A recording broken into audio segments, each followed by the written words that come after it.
અરબી સમુદ્રમાં માછીમારી બોટનો ઉપયોગ કરી અને 300 કરોડનું ડ્રગ્સ સલામત રીતે ગીર સોમનાથ જિલ્લાના વેરાવળ તાલુકા બંદર પર ઉતારી દેવાયું હતું। ત્યારે બોટ માલિકની જાગૃતતાના કારણે આ કરોડોનું ડ્રગ્સ ઝડપાયું હોવાનું સામે આવ્યું છે। ગુજરાતનો દરિયાકાંઠો અને અરબી સમુદ્ર ફરી પાછો એકવાર ચર્ચામાં આવ્યો છે। આજ અરબી સમુદ્રમાંથી સ્થાનિક કુબેર બોટનો ઉપયોગ કરી આતંકીઓએ મુંબઈને હચમચાવ્યું હતું। ત્યારે ફરી એકવાર વેરાવળ સમસ્ત ખારવા સમાજના પ્રમુખ અને ઉદ્યોગપતિ એવા જીતુ કુહાડાએ જણાવ્યું હતું કે તેમની બોટનો તેમના જ ખલાસીઓ દ્વારા ઉપયોગ કરી 300 કરોડનું ડ્રગ્સ વેરાવળમાં બંદર પર સલામત રીતે ઉતારી પણ લીધું અને વેરાવળ બહાર જાય એ પહેલા બોટ માલિક જીતુ કુહાડાની જાગૃતતાએ તેમજ યુવાનોએ કારનો પીછો કરી અને મુદ્દામાલ સાથે આરોપીઓને પણ ઝડપી લઈ પોલીસને હવાલે કર્યા હતા। ત્યારે આ બનાવે સમગ્ર રાજ્યભરમાં ચકચાર મચાવી છે। તો અરબી સમુદ્રમાં ડ્રગ્સની ડિલિવરી દરિયામાં બોર્ડર પર ઓમાનથી અપાઈ હોવાનું પ્રાથમિક રીતે પોલીસને જાણવા મળ્યું છે। આ માલ વોટ્સએપ લોકેશન મુજબ જામનગરના 2 વ્યક્તિઓને આપવાનો હતો તથા સાથે ઝડપાયેલા સેટેલાઇટ ફોનથી વિદેશમાં વાત થયાનું પોલીસે જણાવ્યું હતું। જો આમાં ઊંડી તપાસ કરાય તો મોટા ઘટસ્ફોટ થવાની પૂરી સંભાવના રહેલી છે। તો આ બનાવની વિગત જોઈએ તો ગત રાતે વેરાવળ સમસ્ત ખારવા સમાજના પ્રમુખ અને આગેવાન એવા જીતુભાઈ કુવાડાના નાના ભાઈ માછીમારી બોટનું સંચાલન સંભાળતા હતા। ત્યારે પોતાની બોટમાં રહેલા ખલાસીઓની શંકાસ્પદ હિલચાલની વિગત તેમણે મોટાભાઈ જીતુભાઈ કુવાડાને આપી હતી, જેથી જીતુભાઈએ બોટના ખલાસીઓને બોટ પર નજર રાખવા 2 યુવાનોને સૂચના આપી હતી। તેના પર બોટની માલિકીની વોચ રાખવામાં આવી હતી। ત્યારે એક કાર બોટ પાસે આવી હતી, તેમાંથી કોઈ કોથળો બોટમાંથી કારમાં મૂકી દેવાયો હતો। ત્યારે આ બનાવની જાણ બોટ માલિક સહિત વચમાં રહેલા યુવાનોને તથા તાલાલા રોડ પર આવેલ આઈડી ચૌહાણ સ્કૂલ પાસે આ કારને યુવાનોએ આંતરી હતી અને તેમાં કોથળામાં શું છે તે પૂછપરછ કરતા તેઓ પોતે અજાણ હોવાનું જણાવતા યુવાનોએ સફેદ પાવડર જેવા તેલામાં પેકેટો જોતા તુરંત જ સાથેના સેટેલાઇટના ફોનની માહિતી બોટના માલિક જીતુભાઈ કુહાડાને આપી હતી। જે બાદ આ બનાવની જાણ જિલ્લા પોલીસ વડા મનોહરસિંહ જાડેજાને પૂરી વિગત સાથે કરાતા એસપીએ વિવિધ બ્રાન્ચોના અધિકારીઓને ઘટના સ્થળે મોકલ્યા હતા। 1 કિલોના 50 પેકેટ કુલ ડ્રગ્સ મળી આવ્યું હતું, સાથે એક સેટેલાઇટ ફોન પણ મળી આવ્યો હતો। તો આ બનાવની જાણ થતાં જિલ્લા પોલીસ વડા મનોહરસિંહ જાડેજાને તુરંત જ પોલીસ સ્ટેશન પહોંચ્યા હતા। આ બનાવમાં હાલ પોલીસ આ ઘટના સાથે સંડોવાયેલા 9 જેટલા વ્યક્તિઓને ઝડપી લીધા છે અને આ ગંભીર ઘટનાની તપાસ હાથ ધરી છે। વેરાવળ બંદરની નલિયાગોદી ખાતે બોટ માલિકને પોતાના કર્મચારીઓ પર શંકા જતા તેમના પર વોચ ગોઠવી રંગે હાથો નશાકારક પદાર્થો સાથે ઇસમોને ઝડપી લેવામાં આવ્યા હતા। તો માછીમારોની જાગૃતતા અને પોલીસની ઝડપી કાર્યવાહીથી 50 કિલો જેટલું હેરોઇન, જેની આંતરરાષ્ટ્રીય બજારમાં કિંમત 250 થી 300 કરોડ જેટલી થવા જાય છે, તે ઝડપી પાડવામાં આવ્યું હતું। આ બનાવ અંગે માહિતી આપતા ગીર સોમનાથ જિલ્લાના પોલીસ અધિક્ષક મનોહરસિંહ જાડેજાએ જણાવ્યું હતું કે પોલીસને મધ્યરાત્રિએ બાતમી મળી હતી, તેના પર સ્પેશિયલ ઓપરેશન ગ્રુપ અને ક્રાઇમ બ્રાન્ચ સહિતના અધિકારીઓ કર્મચારીઓ દોડી ગયા હતા અને વોચ ગોઠવીને કન્સાઇનમેન્ટ ઇસ્યુ કરનાર અને દરિયા માર્ગે કન્સાઇનમેન્ટ લઈ આવનાર તમામને રંગે હાથ ઝડપ્યા હતા। કન્સાઇનમેન્ટ લઈને આવનાર ખલાસીની પૂછપરછ કરતા આંતરરાષ્ટ્રીય જળસીમામાંથી આ નશીલો પદાર્થ લઈને આવ્યા હોવાનું તેઓએ પોલીસને કબૂલાત આપી હતી। બોટમાંથી સેટેલાઇટ ફોન પણ મળી આવતા એટીએસ તેમજ ટેકનિકલ સહાય લઈને જિલ્લા પોલીસે આ બાબતે વધુ તપાસ ચલાવી રહી છે। આ બોટ અમારી જ છે અને અમને તંડેલ ઉપર શંકા હતી કે ભાઈ આ યુપી બિહારનો છે ને કે 2 નંબરની ધંધાની માહિતી મળી હતી। આપણે શંકાના આધારે અમે માણસ રાખ્યો હતો એની પછવાડી કે જ્યારે બોટ ફિશિંગમાં આવે ત્યારે એની વોચ રાખજો, એટલે વોચ રાખી એટલે રાત્રે 9:30 એક ગાડી બહારની આવી GJ3 વાળી, અહીંયા બોટ આગળ પાર્કિંગ કરી સાઈડમાં અને 2 ખલાસી ઉપર ઉતર્યા, એ ચેક કરીને પાછા ગયા અને એક પાર્સલ ગાડીમાં મૂક્યું અને માણસ આપણો જોતો હતો છોકરો। હવે એની ગાડી પાસે રોકવા જાય તો ગાડી નીકળી ગઈ અને સ્પીડમાં નીકળે એની પછવાડી બાઇક નીકળી અને બીજા છોકરાને બોલાવ્યો, એટલે એ અહીંથી બંદરથી નરિયાગોડીથી 2 કિલોમીટર દૂર જે આઈડી ચૌહાણ સ્કૂલ છે સોમનાથ તોકીસ પાસે, ત્યાં એને ગાડી સ્લો થઈને એટલે ગાડી આડી રાખીને રોકી અને પકડ્યા કે ભાઈ આમાં શું છે, તો કે અમને ખબર, અમને લોકેશન આપ્યું હતું।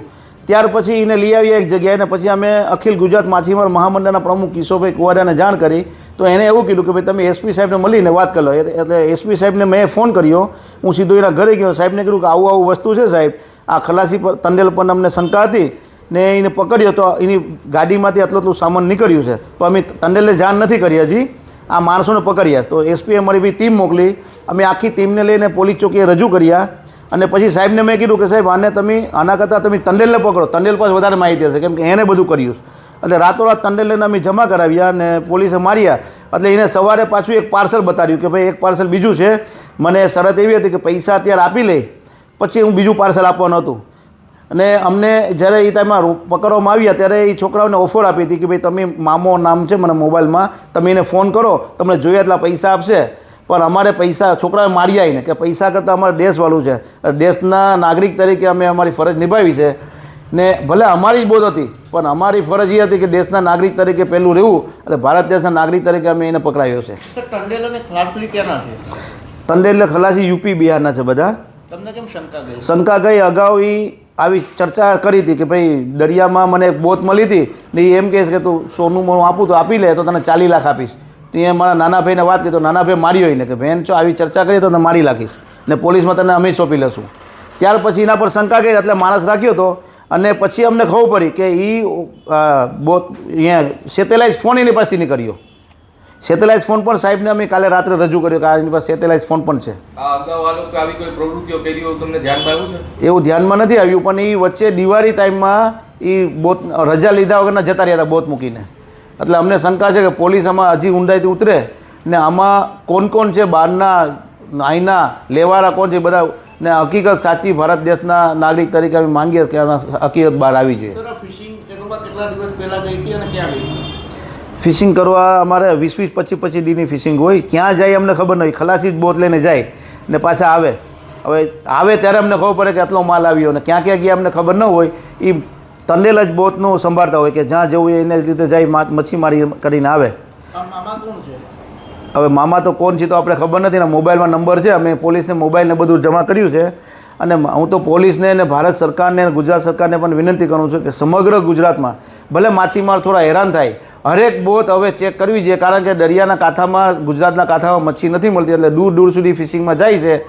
એટલે સમગ્ર ગુજરાતમાંથી તમે આ બોટો ચેક કરો એવી મારી વિનંતી છે.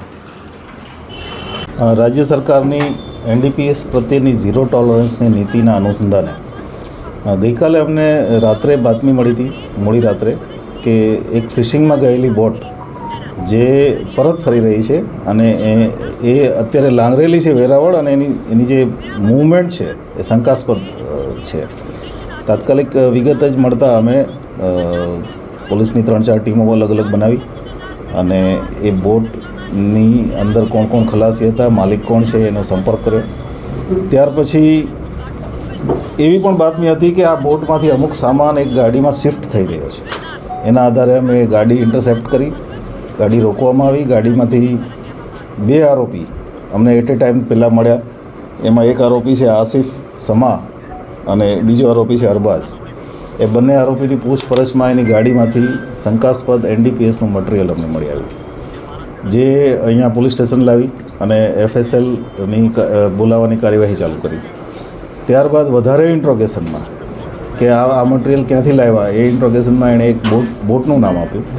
એ બોટ અમે જે ડાઉટફુલ બોટ હતી અમારી એ જે અમારા વોચમાં પણ હતી એ બોટ ચેક કરતાં એમાંથી પણ એક વધારાનું મટીરિયલ એમ બંને જગ્યાએ થઈ અને ટોટલ 50 કિલો હેરોઇન બોટમાંથી 25 કિલો અને 25 કિલો ગાડીમાંથી એમ 50 કિલો હેરોઇન પકડ્યું છે. બોટના જે ખલાસીઓ હતા કુલ 7 ખલાસીઓ અમે રાઉન્ડ અપ કર્યા છે અને જે મુખ્ય ટંડેલ હતો બોટનો ધર્મેન કશ્યપ એને અમે અરેસ્ટ પણ કર્યો છે અને આગળની પૂછપરછની કાર્યવાહી અને તપાસની કાર્યવાહી ચાલે છે. સાહેબ બોટ ક્યાંની રજિસ્ટર્ડ હતી, કોણ માલિક હતું, શું? બોટના માલિક જે છે એ બોટની રજિસ્ટ્રેશન વેરાવળ જ છે. બોટના માલિક મનસુખભાઈ છે, એ પોતે હાલ બેંગ્લોર છે અને જેને બોટ આપી હતી આ બોટની મૂવમેન્ટ 25 દિવસ પહેલાં દરિયામાં થઈ હતી અને આ ગઈકાલે રાત્રે એ પરત આવી છે. આરોપીની જે પ્રાથમિક પૂછપરછ અમને મળી છે ખાસ કરીને આ ટંડેલની એમાં IMBL international maritime border line ત્યાં એના IMBL પછીથી એમની સાથે એક વર્ષથી એક માણસ પરિચિત છે. એણે આ કન્સાઇનમેન્ટ એને આપ્યું છે અને એ કન્સાઇનમેન્ટ અહીંયા કોઈને ડિલિવર કરવાનું હતું. કોને ડિલિવર કરવાનું હતું એ અહીંયા આવ્યા પછી એની સાથે ઇન્ટરનેશનલ કોલિંગમાં કોઈએ વાત કરી છે. એક ગાડીનો ફોટો મોકલ્યો છે ને એ ગાડીમાં કન્સાઇનમેન્ટ પહોંચાડવાની એની જવાબદારી એને આપેલી હતી. ટોટલ અમે 9 આરોપીઓ રાઉન્ડ અપ કર્યા છે. આમાં અમને 9માંથી 2 આરોપી એવા છે જે રિસીવર તરીકે અહીંયા આવેલા અને બાકીના જે 7 આરોપી છે જે દરિયામાં ગયા હતા ટંડેલ સાથે એમ કરીને 9 આરોપીઓ અમે અત્યારે ઇન્ટ્રોગેટ કરી રહ્યા છીએ. આમાં અમને ટેકનિકલ હેલ્પ પણ ઘણી બધી લેવાની છે. એમાં ઇન્ટરનેશનલ કોલિંગ પણ આવેલું છે. આ કાર્યવાહી દરમિયાન અમને બોટમાંથી એક સેટેલાઇટ ફોન પણ મળેલો છે અને બોટના અમારી પાસે GPS નેટવર્ક પણ છે. એના આધારે અમે તપાસ અત્યારે વધારાની કરી રહ્યા છીએ. સાહેબ આરોપીઓ ક્યાંના છે, અગાઉ કોઈ ગુનામાં સંકળાયેલા છે? આરોપીઓ જે છે એ અલગ અલગ વિસ્તારના છે. પણ બોટના જે આરોપીઓ છે એ બધા જ ગુજરાત બહારના ઉત્તર પ્રદેશના વતની છે અને અહીંયા વેરાવળ ખાતે બોટનું લગભગ છેલ્લા 5-7 વર્ષથી ધંધો કરે છે. કેટલા કરોડનું આ ડ્રગ્સ છે અંદાજિત? ટોટલ 50 કિલો હેરોઇન અમને મળ્યું છે, એટલે માર્કેટ વેલ્યુ અરાઉન્ડ 300 કરોડની આસપાસ થઈ શકે. સાહેબ, માછીમારો દ્વારા બાતમી મળી છે, માછીમારોના સતર્કતાથી આપણે પર્દાફાશ કરી શક્યા છે. બાતમીદારનું નામ આપને નહીં આપી શકું, પણ અમને આ ખાલી આ ઓપરેશનમાં નહીં, આ અગાઉ પણ લોકલ જે માછીમાર સમાજ જેટલા પણ છે એ તમામ તરફથી પોલીસને ખૂબ સારો સહકાર મળે છે અને એને કારણે જ અગત્યની કામગીરી પોલીસ કરી શકે છે. અને સ્થાનિક માછીમાર કે બોટ માલિકની કે આમાં કોઈ સંડોવણી છે કે કેમ? એ તપાસમાં અમે જ્યારે ઊંડા ઉતરશું ત્યારે જ ખબર પડશે કે સ્થાનિક લેવલે અત્યાર સુધી હાલના સ્ટેજે કોઈ સ્થાનિક લેવલે અમને વિગત મળી નથી. આ પણ લોકો રેકેટ ચલાવતા પહેલાથી કે પછી આ પહેલી જ વાર આવ્યા પકડાઈ ગયા? પ્રાથમિક ઇન્ટ્રોગેશનમાં આ પહેલી જ વાર છે, પણ તેમ છતાંય એના વક્તવ્ય ઉપર અમે ભરોસો નથી કરતા. ટોટલ ડિટેલ ઇન્ટ્રોગેશન અને ટેકનિકલ સર્વેલન્સ કર્યા પછી જ આપણે કહી શકીએ. આ પકડાયેલા જે 2 શખ્સો જામનગરના છે તે શું ધંધો કરતા અને ખાલી કન્સાઇનમેન્ટ લેવા દેવા હતા કે તે લોકો કોઈ આમાં ઊંડાણપૂર્વક સંડોવાયેલા છે? એ તપાસનો વિષય છે. ઇન્વેસ્ટિગેશન જ્યાં સુધી ડીપમાં નહીં કરીએ ત્યાં સુધી નહીં ખ્યાલ આવે. સાહેબ, અગાઉ એ દરિયામાં નનામી પાકિસ્તાનના જે એજન્સીનું નામવાળા પેકેટ પકડાણા, સાહેબ આ જે પકડાનું છે એમાં કંઈ એવું કંઈ ખુલ્યું છે? આ જે પેકિંગ છે એ પેકિંગમાં ઉર્દૂમાં સર્ટેન ટાઈપનું લખાણ લખેલું છે અને આ પેકિંગ અમે જે અગાઉના પેકિંગ હતા એની સાથે મેચ નથી થતું. પણ તેમ છતાંય અમારી પાસે, કારણ કે આ કન્સાઇનમેન્ટ જેણે હેન્ડઓવર કરવામાં આવ્યું છે એ વ્યક્તિ જ અમારી પાસે છે અને એના સ્ટેટમેન્ટના આધારે અમે ચાલી રહ્યા છીએ. આ ડ્રગ્સ કાંડના તાર છે તે વિદેશો સાથે જોડાયેલા હોઈ શકે એવું પ્રાથમિક તબક્કે? હા, વિદેશો સાથે જ જોડાયેલા છે. મેં આપને કીધું એમાં એના જે ટેલિફોનિક કોન્ટેક્ટ છે એમાં ફોરેનના કોલ પણ આવેલા છે આ દરમિયાન. જે એટલે બોટ માલિકે માહિતી આપી હોય એવું લાગે? માહિતી જે અમને છે સ્થાનિક લોકોનો સહયોગ ખૂબ મળ્યો છે એટલું હું આપને કહીશ. આ પ્રાથમિક પૂછપરછમાં કન્સાઇનમેન્ટ આપનારની કોઈ ઓળખ કે કંઈ જાણવા મળ્યું છે પોલીસને? હા, પોલીસને વિગત મળી છે, પણ અમારું ઇન્વેસ્ટિગેશન ચાલી રહ્યું છે. બીજી ઘણી બધી એજન્સીઓ આમાં ઇન્વેસ્ટિગેશન કરવાની છે, એટલે અમુક વિગતો આપને હું પ્રોપર ઇન્વેસ્ટિગેશન થઈ જાય પછી જ આપી શકીશ. ત્યાં દેશમાં જાય હોય પછી એ બધી એજન્સીઓ ઇન્વોલ્વ થવાની છે, ત્યાર પછી જ આપને આપી શકીશ. પ્રદીપ નિંબાર્ક સાથે CN24 ન્યૂઝ, વેરાવળ. હવે જુઓ દેશ દુનિયાની તમામ ખબરો તમારી આંગળીના ટેરવે. ઉઠાવો મોબાઈલ અને Google Play Store પરથી ડાઉનલોડ કરો અમારી CN24 ન્યૂઝ મોબાઈલ એપ.